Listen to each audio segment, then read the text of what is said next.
Oh, Welcome to fancy. the Click Pop Podcast. We are live here with Justin and with our special guest, the creator and operator of the Paparazzi Safari walking tours in Beverly Hills and Hollywood.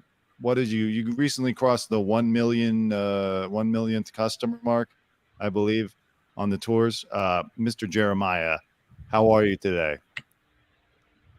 Not great. Yeah, looks like it. Well, I'm all right. Just bringing Welcome. positive energy to this, though. yeah, no, it's My fantastic. internet's acting a little slow. I think it might be a Jewish conspiracy. They don't want me to tell the truth. That's right. Jeremiah is going to talk with us about this Bradley Cooper, Leonard Bernstein controversy. We didn't feel comfortable or qualified to talk about it alone, so Jeremiah is going to assist us. It's very kind of him. But first, there is big news that all three of us have some authority to speak about. Britney Spears is separating from Sam Ashgari. They're going to get a divorce.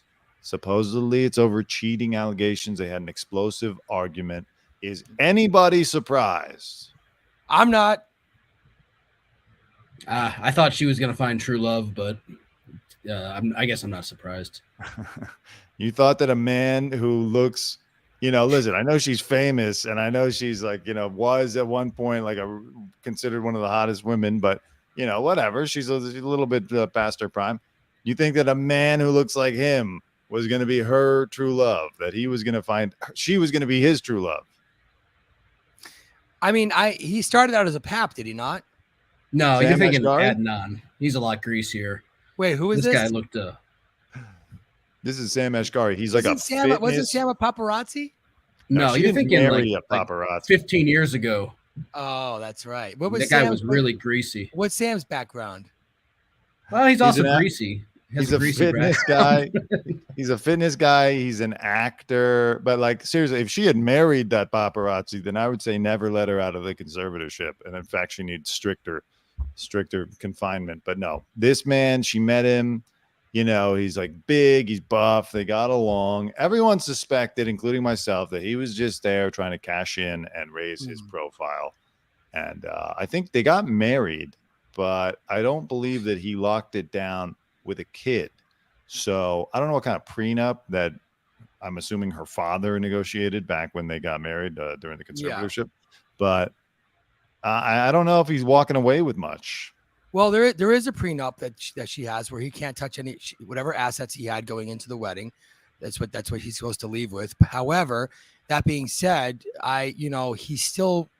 It's more than likely that he's going to ask for a payout to leave because of quality of life, and he'll bring it to court, and the court fees and the time is going to be more annoying to her and costly than just paying him some money to go away. So more than likely, even though there is a prenup, he'll get some type of a payout before he leaves. I have to say, he seemed pretty level-headed and normal and just positive. Her behavior has been erratic and all over the map lately. Her dance videos are a little strange. She's saying strange things. And there was a blowout with her and them. And there was a blowout between the two of them in a restaurant. And her behavior, again, was erratic. So it goes back to the whole thing of, after a while when someone is acting crazy, there's only so much you can take. But he is accusing her of cheating. So you would think it would have gone the other way around, but she was the one that apparently stepped out without him, and that's what brought this on. So who knows what's going to happen? It's right now in a situation of she said, he said, but it looks like there's big trouble and they're on the rocks now. It's probably going to be over. Yeah, it's not going to. I think for him, I think he also money's nice, but peace and quiet, you can't really buy that. No. I wonder which paparazzi she stepped out with this time. Was it Julio? I mean, who she with? I have reports that it was Ronan. It would have been great if it was our boy Trevor Wayne, dude. I hope it was T Wayne, dog. That would have been great. But he's a taken man now, so he wouldn't do it. But my money would have been on him. He's got the swagger and the style all day. Yeah, maybe it was Jose. Listen, like that. She's 12 years older than him. Yeah, he's 29 years old. He's fit. He probably wants to go out. He wants to live life in public. She shies away from the public. Remember, they were filmed in that they went to I don't know, Maggiano's or something, No, they were at Joey at the Westfield Mall, which they have a sale at the Nordstrom's there on Saturday. I don't know if you guys went, but a big smash and grab. But apparently, a smash and grab sale. Oh yeah. No, but her personality, it's like she's smoking bath salts or something. Well, but that's when she started speaking in tongues. It was at Joey. Yeah.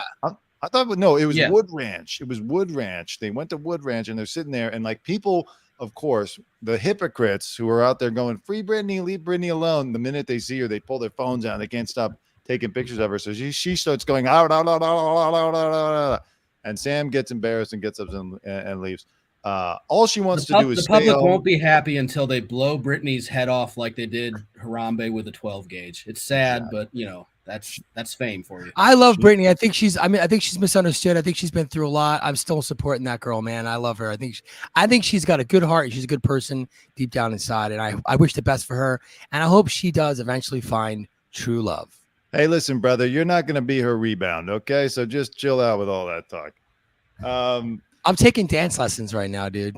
Yeah, that honestly, Sam should have done more dancing. Although, like you said, he broke it off apparently with the cheating allegations. But all she wants to do is dance in front of her camera with the worst possible, least flattering angle, and put the videos out with no one editing them or looking over them and being like, maybe that's not a good idea. All she wants to do is dance and romance, dude.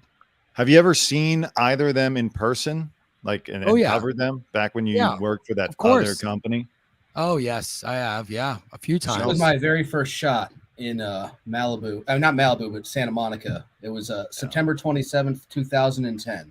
She said nothing. She said nothing. Okay.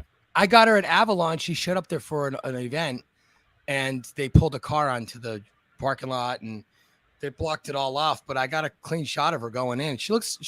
Listen, I have to say, she's one of those. You never know what people are going to look like in person, because we experience that a lot, where we see them on pictures and on videos, and we don't see them in, people don't see them in person. And then sometimes you see them in person and you go, oh my God, they don't look good in person. But I have to say, she looked beautiful in person. She's got a great aura about her and great body. And I'm a big fan. I'm Team Britney. I never saw her, I don't think, once during my entire tenure, my 10-year tenure. But I did see Sam multiple times, and I remember one time I was trying to get an interview with him as he was leaving his workout gym in West Hollywood, and he's driving. And I'm like, "Hey, man, they're saying that Britney wants to act," and he's like, "Who? You're talking about my baby? Oh, Britney, yes, I love it." I knew he was full of it. So I'm glad that it's over, because that guy he's like the last vestiges of the conservatorship. He was clearly just there for the money, in my opinion. I don't know if you could be sued for that, but like, in my opinion, he was just there because he saw a vulnerable woman who was famous with a lot of money, and then he got into it and he didn't realize that he was marrying into like a psychotic relationship with someone who was under the control of multiple people. If being in there just for the money is able to be, if you're able to be sued for that, half of Hollywood's destroyed. Right. I don't even know if Smalls is still with us. It sounds like he's having a conversation. Smalls? If you have another place, let me know. Smalls his dial-up's acting wacky today, dude. Yeah. He's got such a nice house. You would think that the internet would be better. He's got a brand new piano. Looks like he got a new coffee table. Do you think? Is he just having? Does he take a call? We lost him. He's just gone. We lost Smalls. Smalls, you took a call? Hey, quick. I'm not offended by Bradley Cooper having Jewface. I think it's a good thing. I got to meet my dad. Sorry. I got to go. This was an exciting guest appearance. Thank you so much. And we'll use that to have the conversation. Thank you. Actors can act. They can play. They have a wide range. I'm not offended. And you don't think the nose? You don't think the nose was too much? Real quick, look at this nose. It's not coming up on my internet. This is a conspiracy. I'm sorry, guys.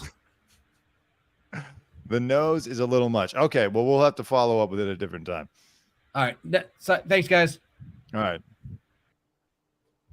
Well, we'll get to that story soon. But for now, we have to get back to Britney, because I'm wondering if she should even get back into another relationship. Like, I think she should Wow. stay officially single. Hook up with people, okay, fine.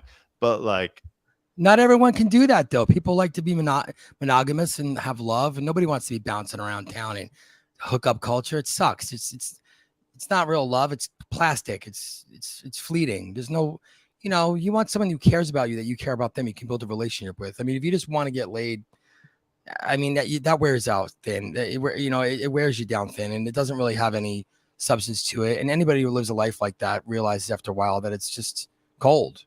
Nobody wants that. I mean, it's like a carny life, dude. She wants real love, like everybody else. She wants to find somebody who cares about her and who loves her for her.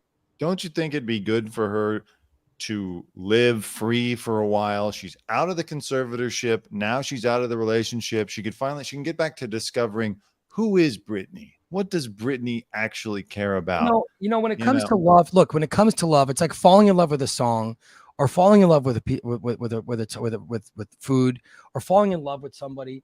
Anytime you're going to fall in love with something, or falling in love with a piece of art, anytime you're going to have love, that's not something that you can just do. You can't just turn that on and off. That's something that happens to you organically when you meet the right person, or hear the right song, or see the right movie, or read the right book. That's something that happens organically, and you can't really control it. So she just has to live her life like we all do, and move forward. And the more you're active and out there and meeting people, the more you're experiencing life and going to parties and going to places and social events. That's when you're going to meet somebody where you have a real connection. So I hope she can do that, and she doesn't hide away in her house, because that's no way to meet anybody. You're not going to meet anybody, if you do something like that. She can't go on a dating app. So what is she going to do? She's going to end up banging the pool guy. That's what happens when you're in a situation like that. You have to covet. You can only have a relationship with who you see, who you talk to, and who you can touch. And who is that going to be? If you're not on a dating app and you're not going out of your house, it's going to be who? The gardener, the person cleaning your pool, the person coming by delivering food, maybe somebody in the music business if you're going to do music. It's only people in your local circle there. That's probably why she was dating a photographer. Yeah. Right. Well, here's one thing that I think she definitely should do in her next relationship. She should get with a man who has a higher net worth than she does. Oh, yeah. Because that's always going to put a strain on the relationship. When you're with a guy like Sam Ashgari, is he successful with his fitness business? Yeah, but he doesn't have Britney Spears money. But here's my argument with that. I have an argument about that, right? We're living in a time now where we're told that women can be boss bitches, bad boss bitches. They're going to be the feminist movement. They're going to be the alphas. They're going to be the breadwinners. If that's the case, then they're going to have to take on the role and be comfortable with that role. It seems to be that they're not. And it seems to be that anytime that their woman is a breadwinner, that there's all kinds of problems that happen. I'm not saying there's not problems that happen the other way, but it seems to be there's tons and tons more problems when the woman is when the woman is the breadwinner. I don't think that they can really handle it. I don't think it leads itself to positive endings. I'm sure there's going to be like a woman breadwinner out there is listening. That's like, well, no, everything worked out great for me, and I'm the breadwinner. My dad, my husband's a stay-at-home dad. Great. There's going to be exceptions. I mean, the tallest guy in the NBA was Chinese. That's not the norm.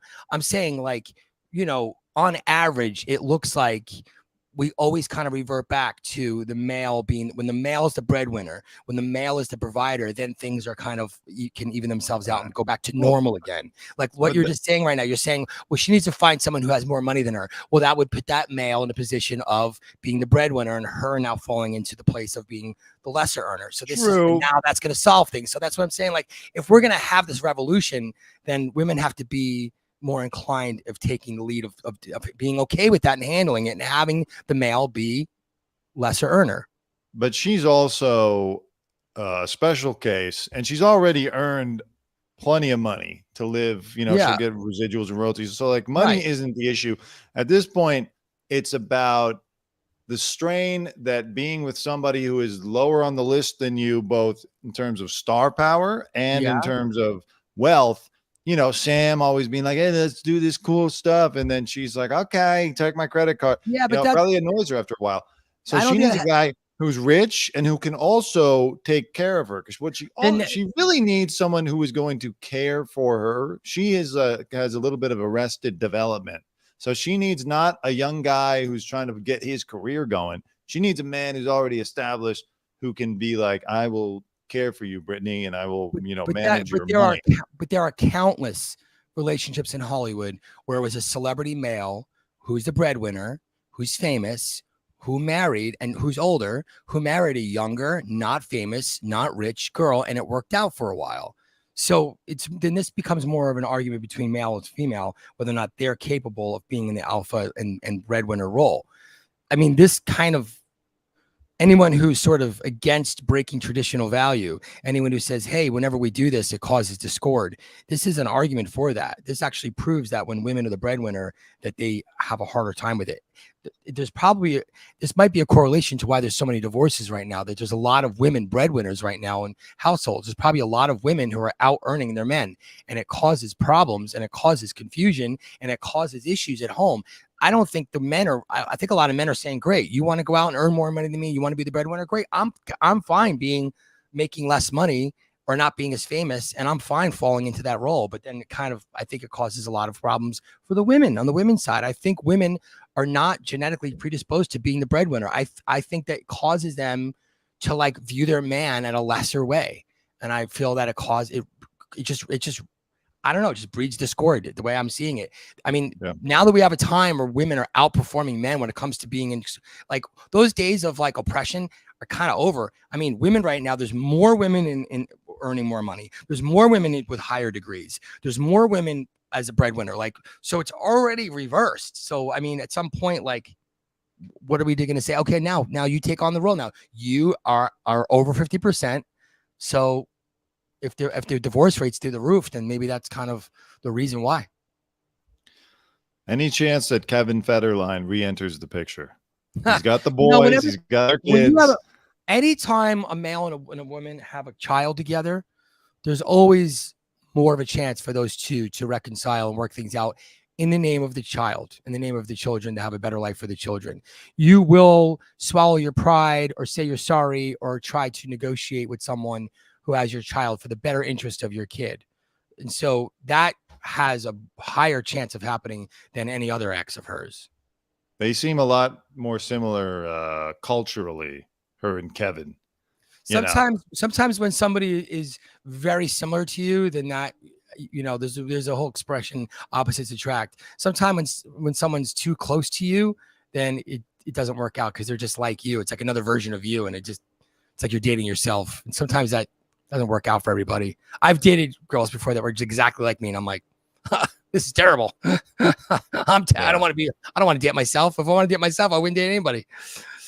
I mean, honestly, what I think she should do is just pick up and leave her house, leave the state, leave the country. She should go to Europe.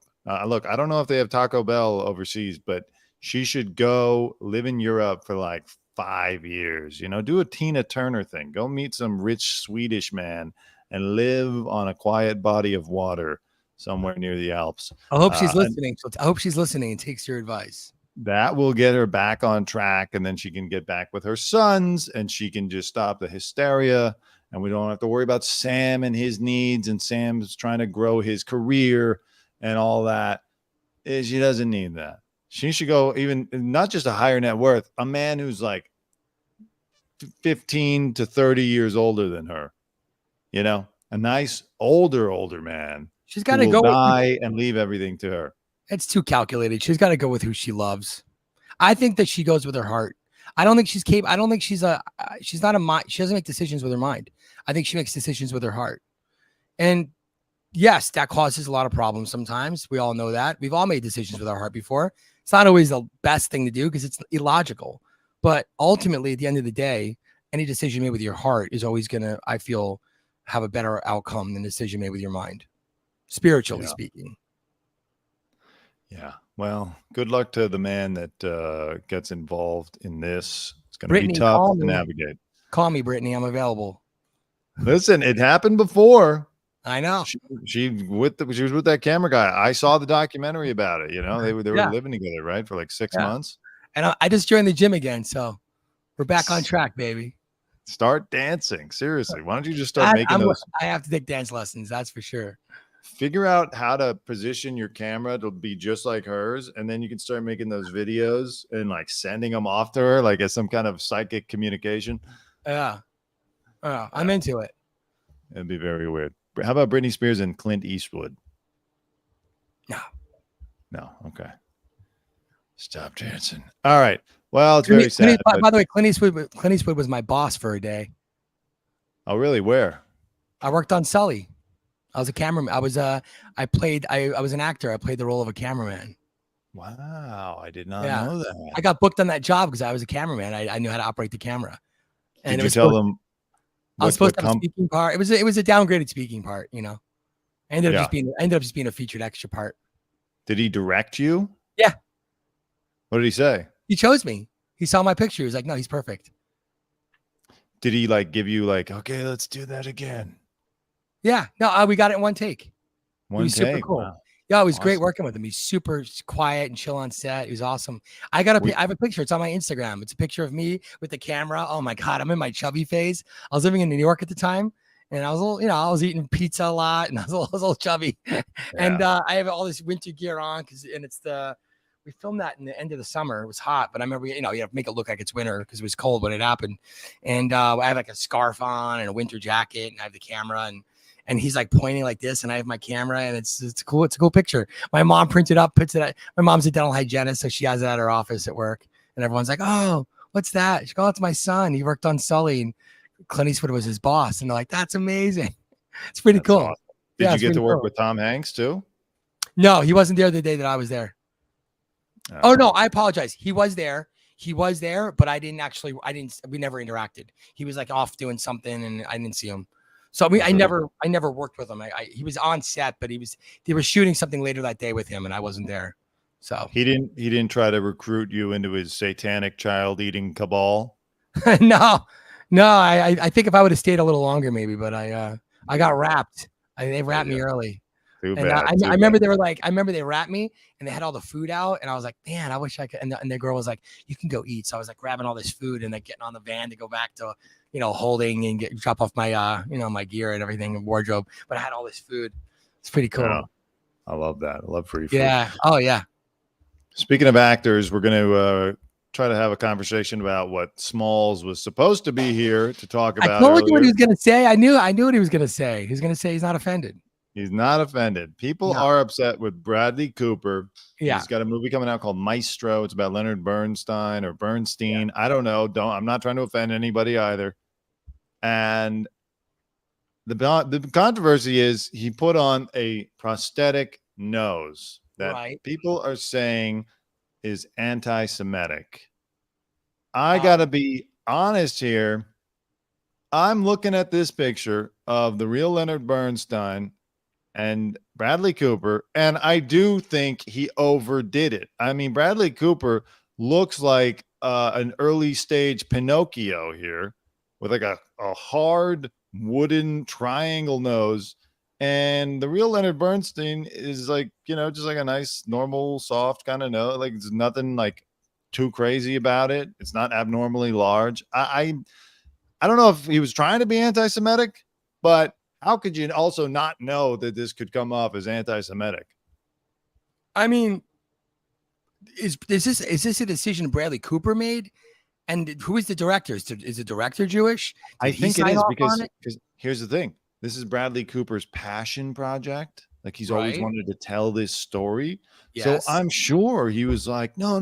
The nose is good. Yeah.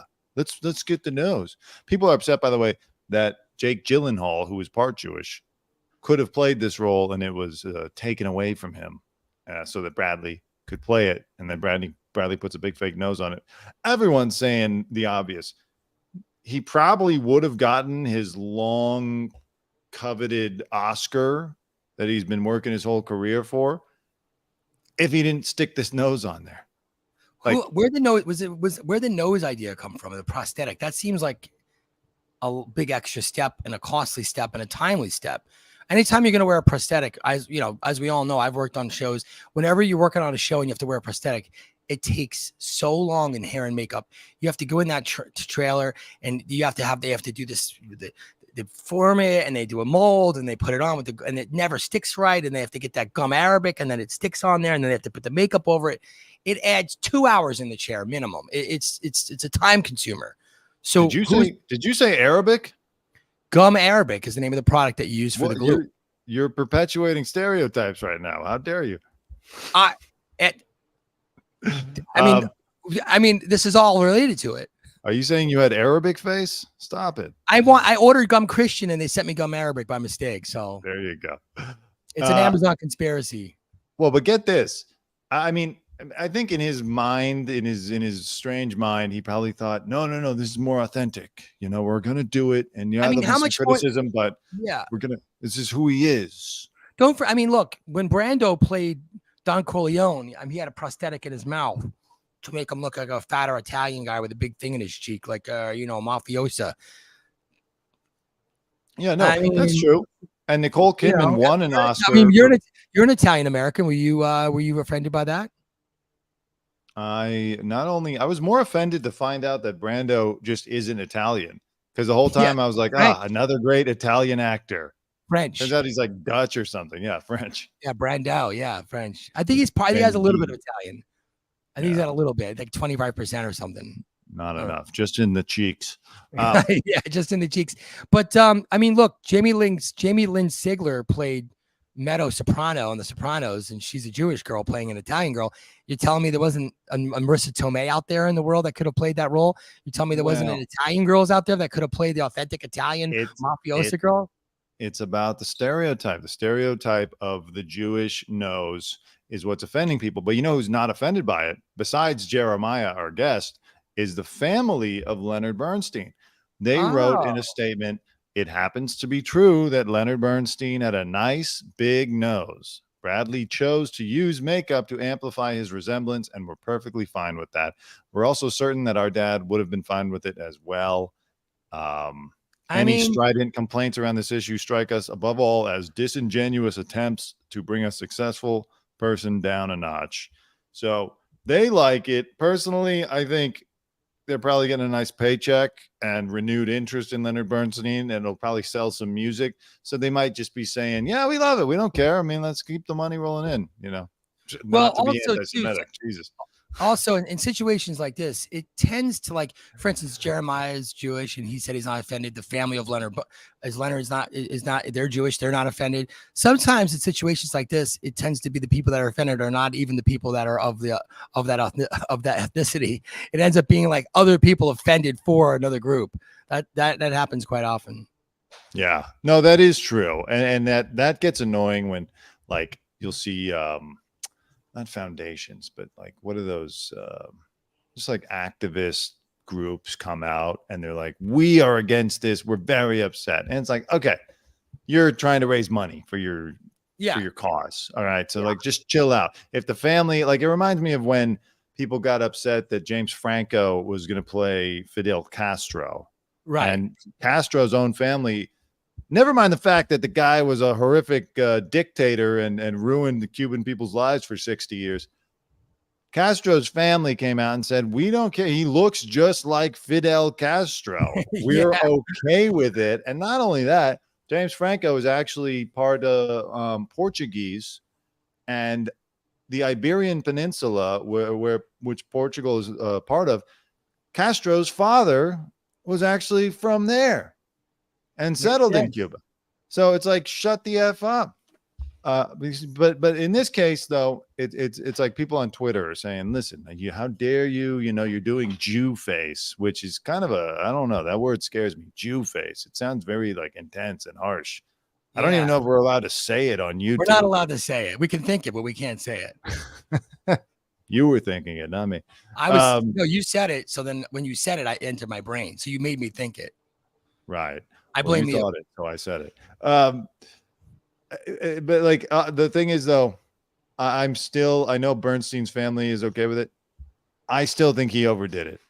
A little subtle something, maybe, because as I was going to say earlier, Nicole Kidman actually won an Oscar for playing Emily Dickinson, I think. She played a writer, and she had a big fake nose, but the character was not Jewish, so no one was upset.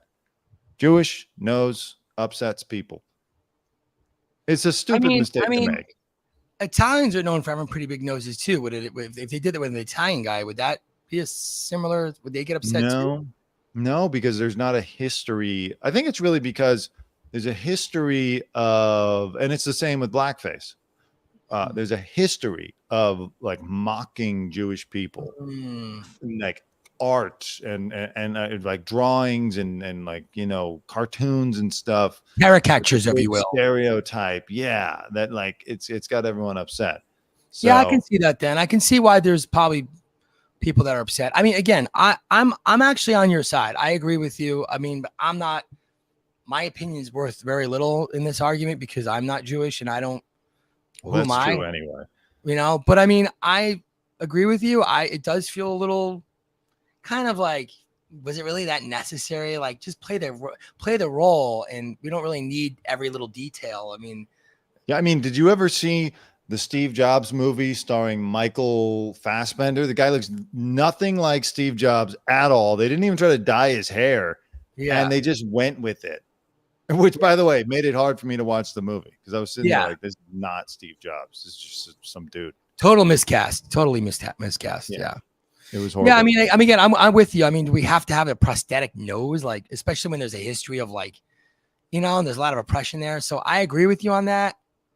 I think he could have just played the role without doing that. I agree. And maybe maybe a little makeup could have. You could do wonders. Have you seen what these girls can do on the internet with makeup? It's insane. They can make themselves look different. Bernstein's nose doesn't look so like massive to me that he needed to wear the prosthetic. Yeah. To be fair, though, just to be fair to Bradley Cooper, you know, a lot of the people being upset is based around these still images. Perhaps it's not so apparent in the movie. Maybe like when he's moving around and stuff, you don't notice it. It's just that like people are taking this image in particular where it looks, again, like a big piece of wood that he stuck to his face, like a Pinocchio. And when you look at that, it looks bad. Yeah.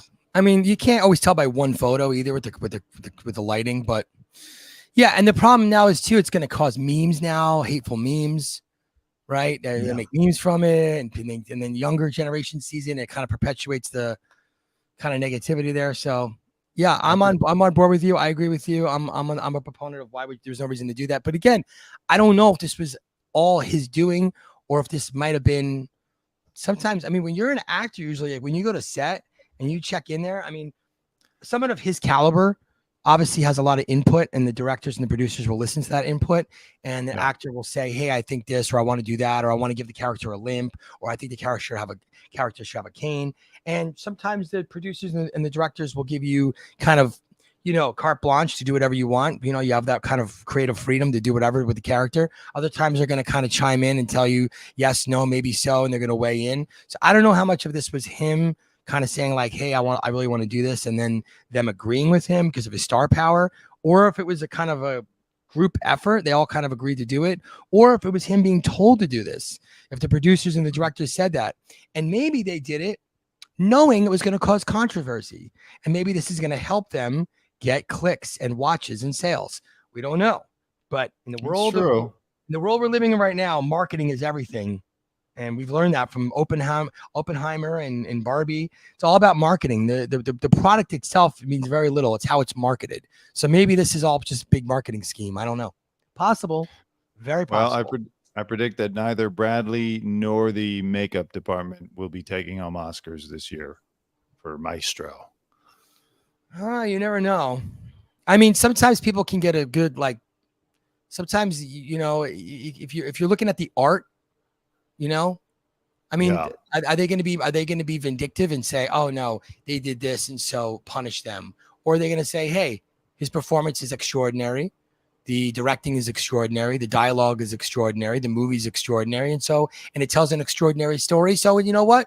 Here's your extraordinary gift, an Oscar. That's true. You know what? They should mount a campaign against this and be like, look, it's actually anti-Semitic if you don't like the movie. Yeah. Yeah. It's Oh, worse. we don't get an Oscar? Anti-Semitic. Yeah.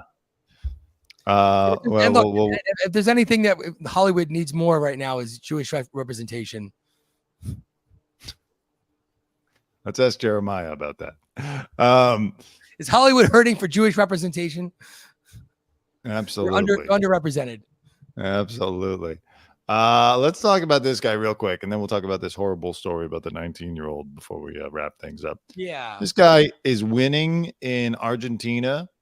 He's winning in the primary. He describes himself as an anarcho-capitalist, but everyone's talking about his hair.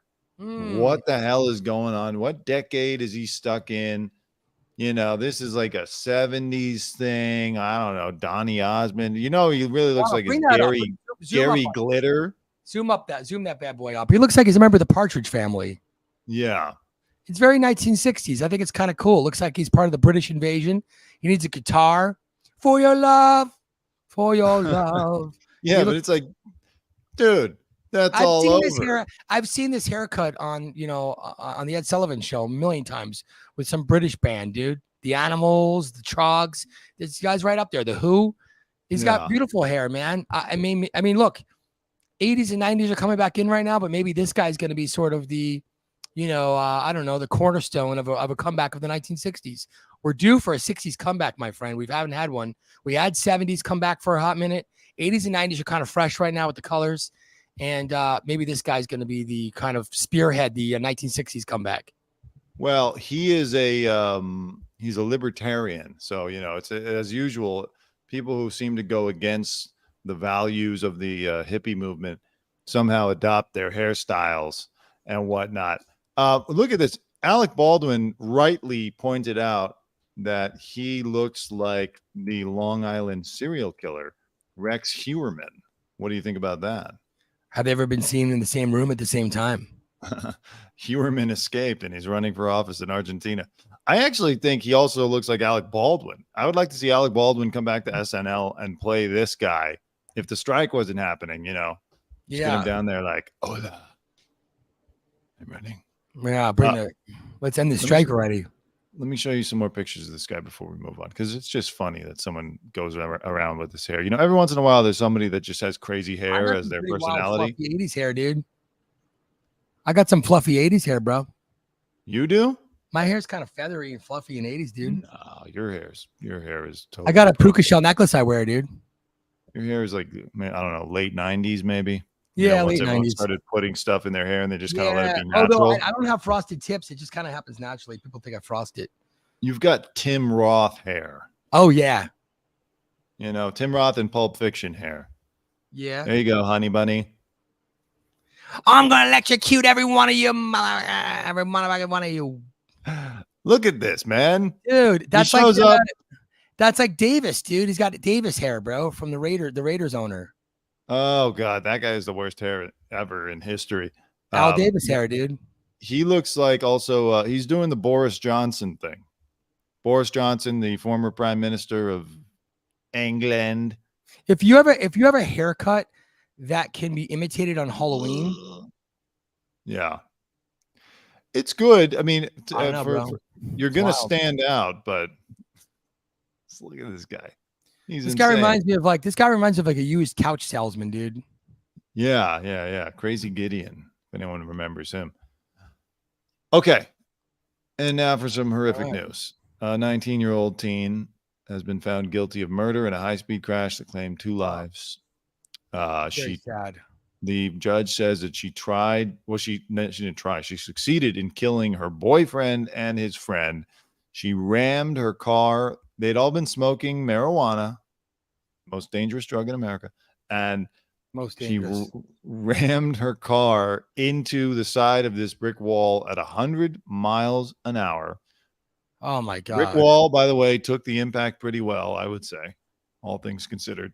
And the 2 people, they tragically died. They were all young, and she was not. I think they wanted her to be tried for like driving under the influence, but they tried her for murder. And they convicted her. They said that she was not. She made the computer in the car showed no signs that she tried to slow down. Wow. She accelerated. She was driving normal 1 minute. Of course, they checked video camera from the area. She's driving normal 1 minute. She then accelerated. The judge called her hell on wheels, rammed into the wall, and they even had footage of her earlier in the day driving by that area as if she were scoping it out. Oh. So it's just a terrible situation. These are the two. That's her and her boyfriend there, and that's the friend who died.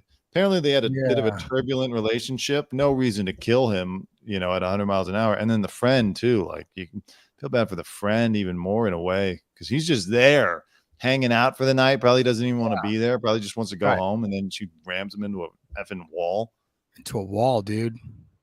I think she probably was trying to kill herself, too. You don't expect to survive a 100-mile-per-hour crash into a wall. Love makes you do terrible things, dude. Well, and karma will get you. Oh, the universe was like, oh, what do you think? You're going to kill these two guys, ramming into a wall? You're going to be found alive.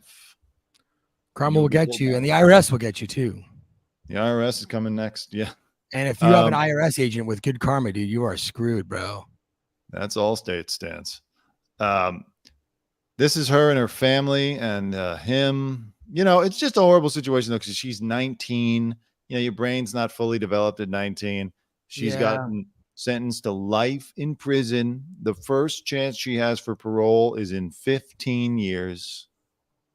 At 19, your brain's not fully developed, but, you can have a gender reassignment surgery when you're 10. That's true. And perhaps she should have gone that route. It might have worked out better.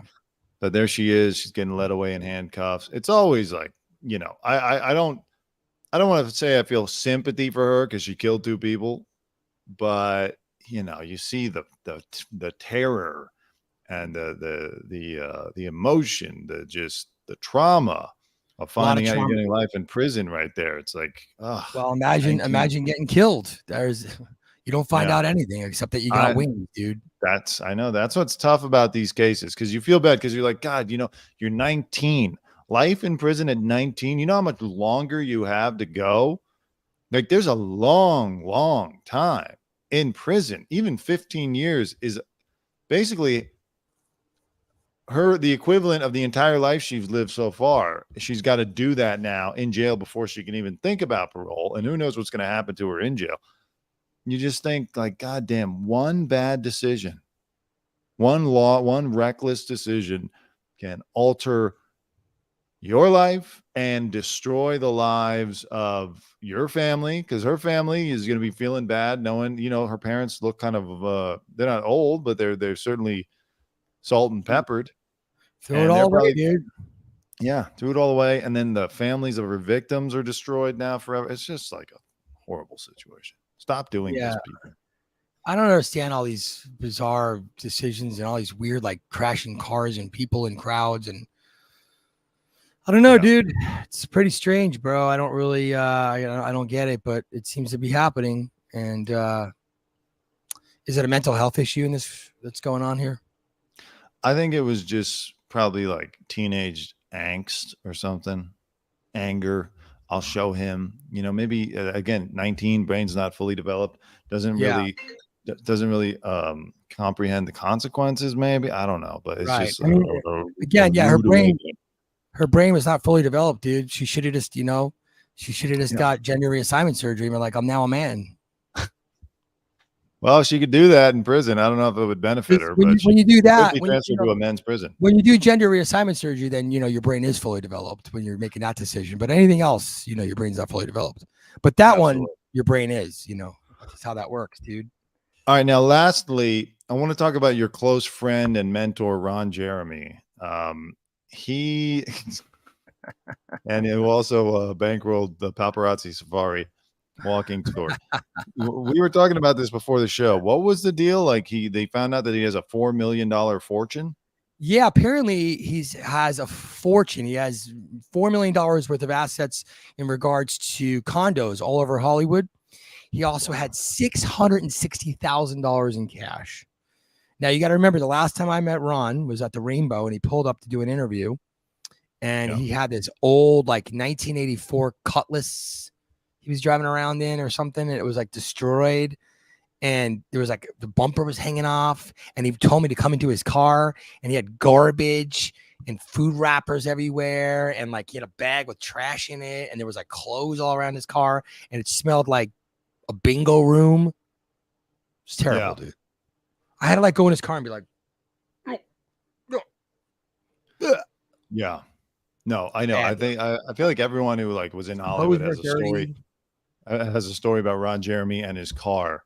You know, I saw that car myself, and yeah, it was like an episode of Hoarders. Like, it was really, really bad stuff. It's really bad. I've seen some bad cars before. It looked like if a frat house became a car. Yeah. Right. You know, I understand. It's hard to make money and keep money in the porn industry, you know, especially as you get older. But like, if you got $4 million, you got $600,000 in cash, get a new car and get it washed regularly. For the love of God, that's a mental thing. Like to let your car that's another mental health issue, dude. Speaking of mental health issues, man, a lot of negative news out there, but I got a positive thing. I want to end on a positive. Okay, before we end, I just want to say one thing. Being that he has all this money and apparently his mind is gone, he's like got dementia now. I would be okay with them dividing up that money among his victims, because let's not forget he's in jail now, I think, or in some kind of care of the state, probably for the rest of his natural life. You know, just pay those victims. Epstein. Yeah, but but some of those victims, I put those in. Look, I'm not saying there wasn't any victims, and you have to trust the law, but I put that word victims in quotes for some of the people that came forward, because when I was at Rainbow, I know there was a story about a couple that were just trying to find him to mess around with him, and the girl was out to get an interview with him so she could claim something. There was people that were aware they had. Look, I don't want to get into the whole detail right now and all of that stuff, because not my place. It's not the time of the place. But I will tell you that there is word. All I'll say is this: at the time before he went to jail, and I went to interview him, it had been known that he had some type of mental health issues. People knew he was all messed up, and simultaneously there was a story about a couple, and there was a girl, and she was going. You know, the guy was kind of with the girl, but she would go up to him and try to do an interview with him and talk to him, and then be like, oh, he grabbed me. Oh, he touched me. And Ron was like, what? So there was like people out there that I'm just going to say, I believe from what I saw and from what I heard, that they had nefarious motivations. That's all. They had nefarious motives. They knew, they smelled blood in the water, and they knew what was going on. They were trying to add themselves to the class action suit that was going on to make money. So do I feel comfortable with, you know, giving up his hard-earned money and stuff that he earned and just giving it to hard-earned, hard-on-earned money? I would say I don't know about that. Well, that's interesting. We'll have to look more into that. I had not heard that, but I will certainly consider it. Okay, you said you had some good news. Arby's, dude. Did you know that Arby's has a cheeseburger right now? Wagyu cheeseburger. I did not. You know Wagyu? Yeah, it's the finest beef in the land. Only the finest beef in the land. They massage the cow's balls, dude, and they give the cow like delicious Guinness beer. Anyway, they make that meat, and then they use that meat now for a burger, and they put that burger with Arby's, dude. So Arby's has this cheeseburger with Wagyu, and I haven't had it yet, but I saw a review, and I'm excited to try it. So that's going to be on my bucket list of things that I will accomplish this week. I will have an Arby's burger, and I'll be happy to report how it was when I come back. I would like to hear that, because I question whether or not it's really Wagyu. I mean, it's very expensive. How much are they selling it for? It's like Wagyu-esque, maybe.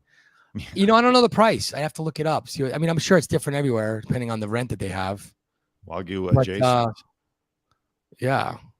Well, but it's a burger. Do you like a good burger, dude? I love a good burger. What's your favorite burger in LA? God. In the fast food world. Yeah, I mean, like In-N-Out is like really tasty, and you can eat a bunch of them, but it's certainly not the best.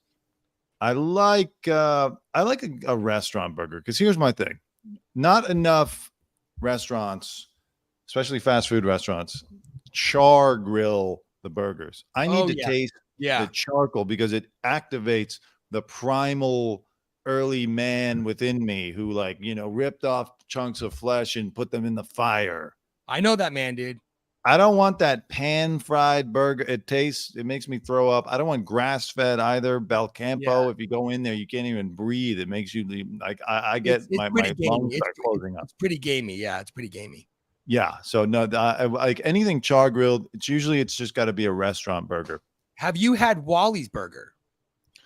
Wally's. No, actually, I haven't had Dude, Wally's burger. It's expensive. Good? It's expensive. Yeah. But Oh, it's you know, very- Astro Burger was the good one. It's pretty good. I give it a B plus.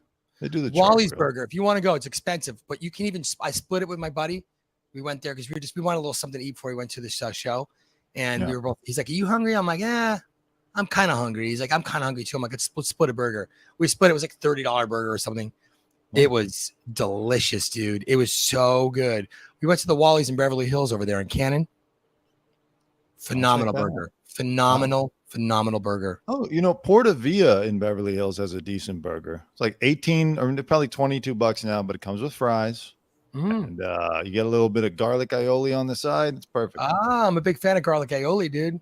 What kind of fries though? Because if it's shoestring fries, I'm out. I think it's shoestring or sweet potato. They love the shoestring, dude. I don't know what it is. Fancy places love shoestring because the visual. Worst fries. They get cold so easily. They're garbage. What are you talking about? You like steak fries all day, dude. All day steak fries. Yeah. No, Wally's got the steak fries, bro. Wally's got the steak fries. Oh, that's great. Okay, I love a good steak fry too. Let's go. Me and you. Let's go there. Maybe we go when we go with Julio. We're gonna go out to it. That'll be our lunch. We'll go there. I love it. Good stuff. All right, everybody. Thank you for watching. Subscribe to our YouTube. Subscribe down below, clickpop.substack.com. Follow us on Twitter and Instagram at clickpop2 and on TikTok at clickpop0. And we will see you on the next show. Any last word? That's it. Okay. All right.